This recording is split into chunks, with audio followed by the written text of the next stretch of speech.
Hey everyone, welcome back to my channel change bright का next episode लेकर आई हूँ। प्लीज़ चैनल को सब्सक्राइब करना, लाइक करना एंड कमेंट करके बताना ये एफएफ कैसा लग रहा है आप सबको।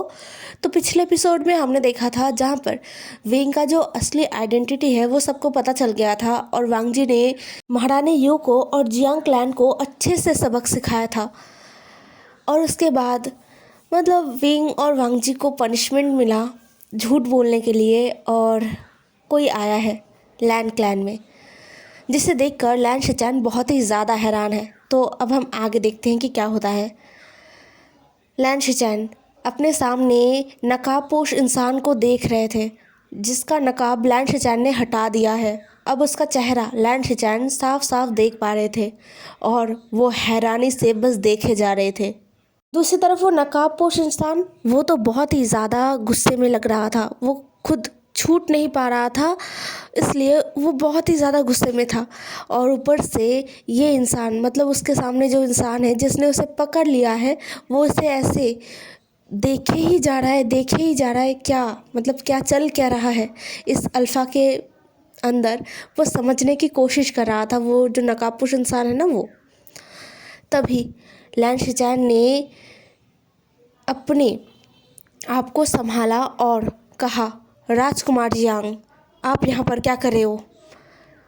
इतना बड़ा धोखा देने के बाद इस क्लैन में आने का हिम्मत भी आपने कैसे कर लिया? ये लैन शिचैन ने थोड़ा सा सख्ती से कहा, जिसे सुनकर जियांग चंग, हाँ वो जियांग चंग है, जियांग चंग बहुत ही ज़्यादा हैरान हो गया। पहली बात तो उसने ये आशा नहीं किया था कि कोई उसे पहचान पाएगा, और दूसरी उसे पहचान लिया गया है और ऐसे सिचुएशन में लिया गया है, तो वो बहुत ही ज़्यादा हैरान है और उसे गुस्सा भी आ रहा है। लेकिन उसने कुछ कहा नहीं, गुस्से से बस लैन शिचैन को घूरा। लैन शिचैन जो खुद भी थोड़ा सख्ती से जियांग चंग को घूर रहे थे, उन्होंने फिर से कहा, राजकुमार जियांग, बताइए लैन क्लैन में आने का क्या वजह है? किस लिए अब लैन क्लैन में आए हो? आपने और आपके क्लैन ने लैन क्लैन के साथ जो धोखा किया है, उसके बाद आपका लैन क्लैन आना, वो भी ऐसे छुप छुपा कर, ये तो बिल्कुल भी अच्छी बात नहीं है। लैन क्लैन इस चीज़ को अच्छी नज़रों से नहीं देखने वाले। ये सुनकर जियांग चंग गुस्से से फट पड़ा। उसने कहा, हाँ, मैं इस क्लैन में आना भी नहीं चाहता। इस क्लैन में बहुत बहुत सारे नियम हैं जो मुझे मानना नहीं है। और रही बात इस क्लैन में आने का वजह, वो बस मेरा भाई है जो मेरे बेवकूफ़ी के वजह से यहाँ पर फंस गया। इन सारे लैंड्स के अंदर वो फंस गया, इतने सारे नियमों के अंदर वो फंस गया। मुझे उसे बचाना है, मैं उसे लेकर यहाँ से चुपचाप निकल जाऊँगा और कुछ नहीं होगा। दोनों क्लैंस में कोई परेशानी हो ये मैं नहीं चाहता, और मैं ये भी नहीं चाहता कि मेरा भाई यहाँ पर नियमों के चलते बंदी बनकर रहे। हम जियांग्स कभी नियमों से नहीं बंध के रहे हैं, तो मेरा भाई भी यहाँ पर नहीं रह पाएगा। मैं उसे अपनी वजह से ऐसे मुसीबत में नहीं पड़ते हुए देख सकता। मेरी वजह से मैं क्यों अपने भाई की ज़िंदगी को बर्बाद करते हुए देखूं? बिल्कुल नहीं। मुझे पता है लैन क्लैन के साथ जो हुआ है वो गलत हुआ है, लेकिन इसमें मेरा कोई दोष नहीं है। मैंने शादी से पहले बहुत कोशिश किया था लैन क्लैन को ये बताने का कि मैं इस शादी से खुश नहीं हूँ, मैं ये शादी नहीं करना चाहता, लेकिन हर बार मैं नाकामयाब हुआ। लैन क्लैन वालों को भी थोड़ा समझना चाहिए था। शादी से पहले एक बार ओमेगा और अल्फ़ा को मिलने देना चाहिए था, लेकिन दोनों ही क्लैन से ये चीज़ें नहीं हुआ। तो बताइए गलती किसका है? मुझे ये शादी नहीं करना था, इसलिए मैं चला गया, लेकिन इसमें मेरे भाई का क्या गलती है? उसने कौन सा गलत काम कर दिया? उसने तो कुछ नहीं किया, तो फिर उसे क्यों सज़ा मिलेगा? वो क्यों इस शादी को निभाएगा? इतना बोलकर जियांग चंग रुका। अब तक लैन शिचैन जियांग चंग के सारे बातों को सुन रहे थे गौर से। हाँ, जियांग चंग की कुछ बात सही था कि हाँ, उन्हें पहले मिलने नहीं दिया गया था, ये गलत है। ओमेगा अल्फ़ा या फिर जो नॉर्मल एक लड़का या लड़की या फिर जिसके साथ भी जिसका शादी हो रहा है, शादी से पहले मैरिज एक बहुत बहुत सीरियस मैटर है, जहाँ पर दो इंसान अपने पूरी ज़िंदगी के लिए बन जाते हैं एक दूसरे के साथ। दो इंसान जो एक दूसरे के फैमिली को अपनाते हैं पूरी ज़िंदगी के लिए। तो ये बहुत बड़ा एक मैटर है जहाँ पर दोनों का मर्ज़ी बहुत ज़रूरी होता है। दोनों को बात करना चाहिए और दोनों अगर सहमत हो तभी करना चाहिए। ज़बरदस्ती ये चीज़ें नहीं होता है। ज़बरदस्ती शादी निभाया नहीं जाता है। कोई भी रिश्ता ज़बरदस्ती निभाया नहीं जाता है। तो हाँ, इसमें गलत तो हुआ है। सारे एल्डर्स ने मिलकर गलत किया है। उनसे बिना पूछे वांग जी भी ये शादी नहीं करना चाहता था और जियांग चंग भी नहीं। तो अगर इनका मैरिज हो जाता तो ये दोनों कभी भी खुश नहीं रहते।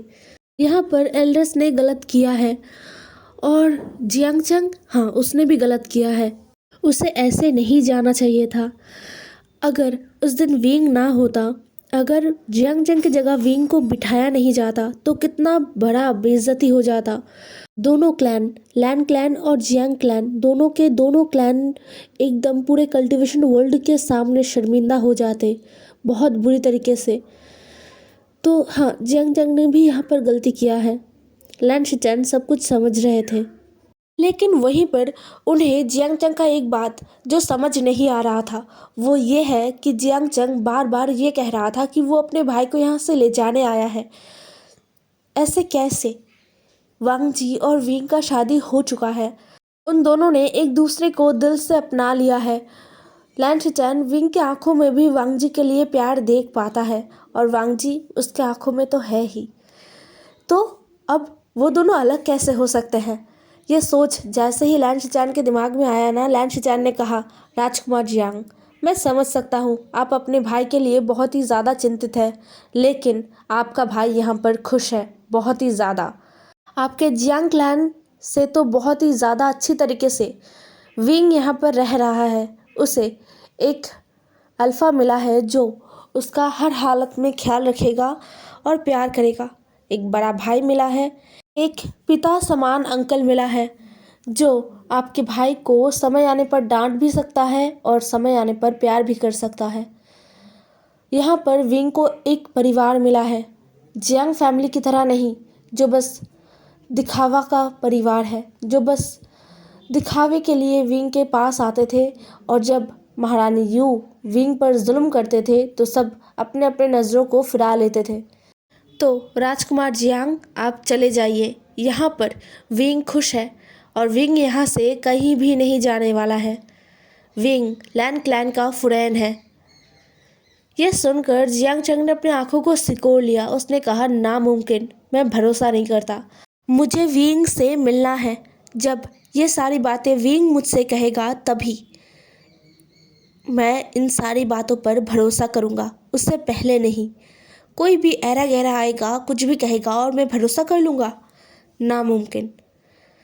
ये कह के जियांग चंग ने अपना मुंह फुरा लिया था और जियांग चंग के कहे गए शब्दों को सुनकर लैन शिचैन ने अपनी आंखों को सिकोड़ लिया। लैन शिचैन अपने मन में सोचते हैं, क्या राजकुमार जियांग मुझे पहचानते नहीं हैं?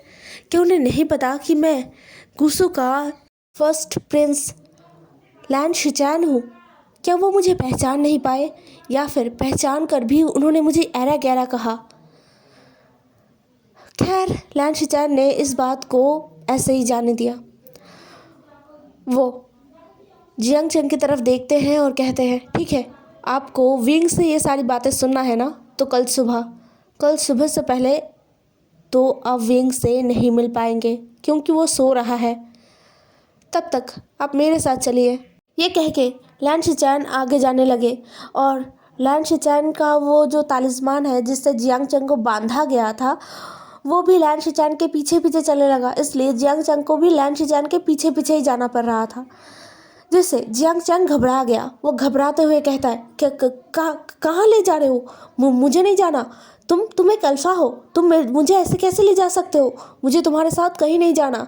मुझे विंग से मिलना है, अभी मिलना है। यह सुनकर लैन शिचैन रुक गए। वो पीछे मुड़े और जियांग चंग को देखा और बोला, मैं आपको हमारे यंग ओमेगा डिसिपल्स के पास लेकर जा रहा हूँ। वहीं पर आज रात आप रुकेंगे। और हाँ, लैन क्लैन के अल्फाज अपने ओमेगा को छोड़कर किसी और ओमेगा की तरफ गलत नज़र से नहीं देखते। ये कहकर लैन शिचैन दोबारा सामने की तरफ जाने लगे और जियांग चैंग लैन शिचैन के पीछे पीछे। लैन शिचैन जियांग चैंग को यंग ओमेगा डिसिपल्स के पास ही छोड़कर चला आया था।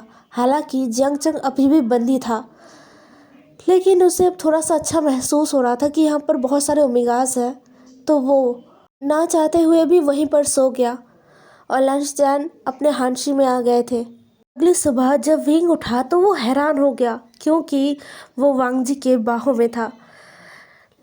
उसके लंजा ने उसे बहुत बहुत ही टाइटली हग किए हुए था, एकदम अपने से जोड़ कर रखा हुआ था।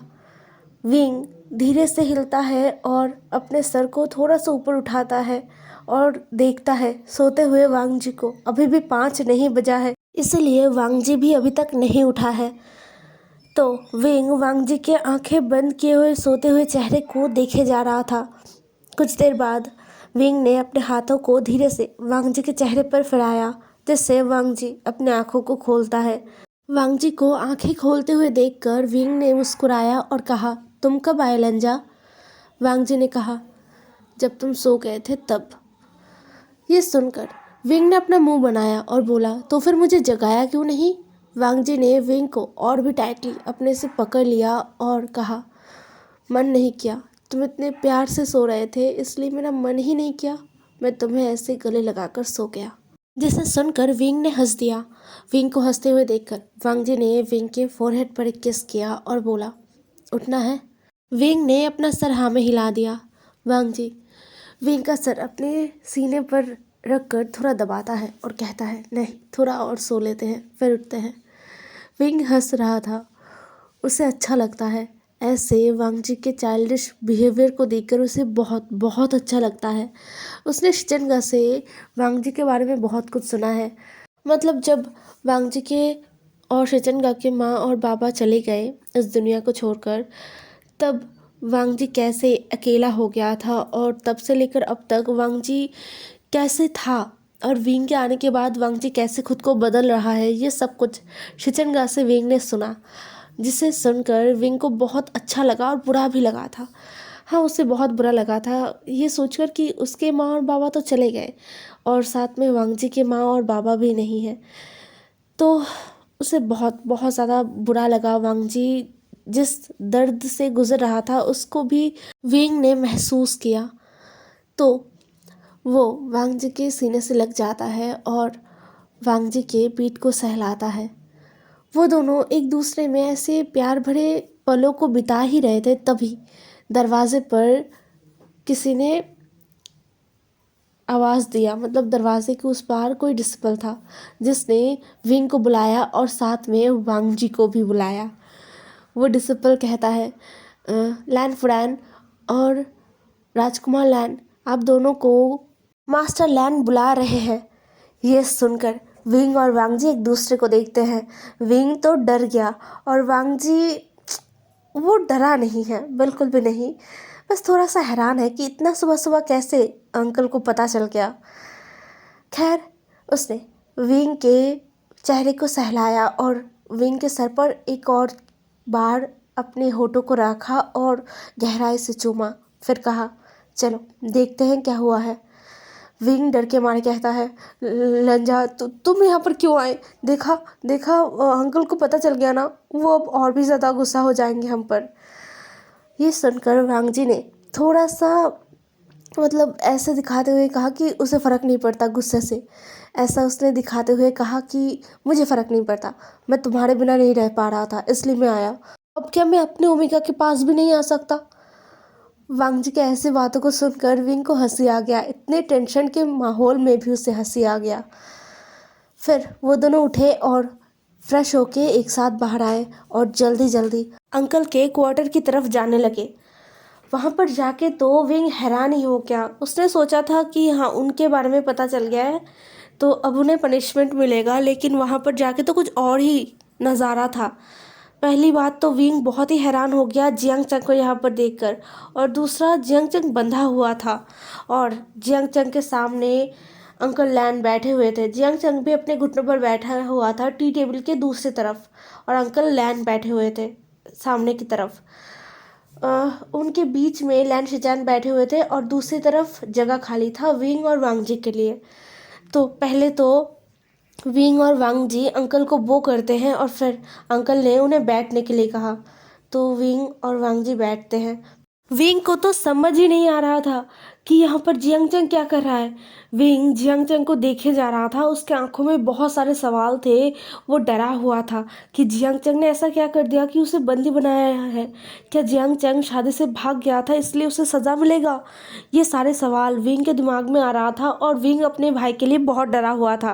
दूसरी तरफ जियांग चंग भी विंग को देख रहा था अच्छे से, कहीं विंग को कुछ हुआ तो नहीं, कहीं विंग को इन्होंने कुछ किया तो नहीं। ये सारे सवाल भी जियांग चंग के दिमाग में चल रहा था और वो जियांग चंग ना विंग को अच्छे से देख रहा था। फिर लैन कुरैन ने सबका ध्यान अपनी तरफ खींचने के लिए अपना गला साफ किया और बोला, राजकुमार जियांग, आपने जो किया वो गलत है। लैन क्लैन में रात के 9 बजे के बाद कर्फ्यू चालू हो जाता है। उसके बाद कोई भी अंदर नहीं आ सकता और ना ही जा सकता है। आपने एक बार नहीं 2 बार लैन क्लैन में आकर लैन क्लैन के नियमों को उल्लंघन किया है, तो आपको सज़ा मिलेगा। ये सुनकर जियांग चंग गुस्से से चिल्ला पड़ा। उसने कहा, मास्टर लैन, ये सज़ा मुझे मंजूर नहीं है। पहली बात, मैं लैन क्लैन का कोई डिसिपल नहीं हूँ या फिर मैं लैन क्लैन का हिस्सा नहीं हूँ, तो मेरे लिए कोई सज़ा नहीं है। और मैं यहाँ पर कोई चोरी करने नहीं आया था, मैं बस अपने भाई से मिलने आया था। ये सुनकर लैन कुरैन सख्ती से कहते हैं, आप अपने भाई से दिन में भी मिलने आ सकते थे, साधारण कपड़ों में आ सकते थे, लेकिन आपने अपने आप को पूरा ढक कर नकाबपोश बनकर यहाँ पर घुस गए। आपको हम कोई जासूस समझ सकते थे, आपको हम नुकसान पहुँचा सकते थे। कोई भी आपको देखकर पहचान नहीं पाएगा। अब जिस तरीके से लैन क्लैन घुसे थे, वो भी रात के अंधेरे में, जब लैन क्लैन में कर्फ्यू चलता है तब। आपको अगर चोट लग जाता तो जियांग क्लैन से हमारा रिश्ता और भी बिगड़ जाता, बात और भी ज़्यादा बदतर हो जाता। पहले ही आपने जो किया उसकी वजह से जियांग क्लैन और लैन क्लैन के बीच बहुत ज़्यादा परेशानियां चल रहा है और आपके इस हरकत से और भी ज़्यादा परेशानियां शुरू हो सकता था, तो आपको इस गलती के लिए सज़ा मिलेगा। ये सुनकर जियांग चंग चुप हो गया। विंग जो अब चुप नहीं रह पाया, उसने कहा, अंकल, मेरे भाई को माफ़ कर दीजिए, उसने जानबूझकर ऐसा नहीं किया होगा, और अगर उसकी गलती कुछ ज़्यादा ही बड़ा है तो उसकी सज़ा को मैं भुगतने के लिए तैयार हूँ, उसे जाने दीजिए। मेरा भाई हमेशा से ही बिना सोचे काम करता है, उसे माफ़ कर दीजिए, मैं उसके बदले सज़ा लेने के लिए तैयार हूँ। यह सुनकर जियांग चंग और अंकल कुरैन दोनों ने ही एक साथ कहा, बिल्कुल नहीं। जियांग चंग ने कहा, तुम पागल हो, मैं अपना सज़ा खुद ले सकता हूँ, मेरी वजह से तुम पहले ही फंस गए हो और अब दोबारा नहीं। और हाँ, मैं तुम्हें यहाँ से ले जाने वाला हूँ। तुम्हें किसी शादी में नहीं रहना होगा, किसी ऐसे रिश्ते में नहीं रहना होगा जहाँ पर रहने का तुम्हारा मन ही नहीं है, जो ज़बरदस्ती का है। मैं तुम्हें यहाँ से ले जाने आया हूँ विंग, और मैं तुम्हें यहाँ से ले जाऊँगा। तुम बिल्कुल भी चिंता मत करो। और मास्टर लैन, मैंने गलती किया है तो मेरा सज़ा बताइए, मैं अपनी सज़ा भुगत के अपने भाई को अपने साथ ले जाऊँगा। ये शादी धोखे से हुआ है तो इस शादी का कोई मतलब नहीं बनता है। हे एवरीवन, आज का एपिसोड यहीं पर ख़त्म होता है। आई नो छोटा सा है, बट मेरे पास टाइम नहीं है, तो कल मिलेंगे एक न्यू एपिसोड में, ठीक है। और विंग और यिन लोहा का भी कल आएगा। तो बाय बाय, कल मिलेंगे।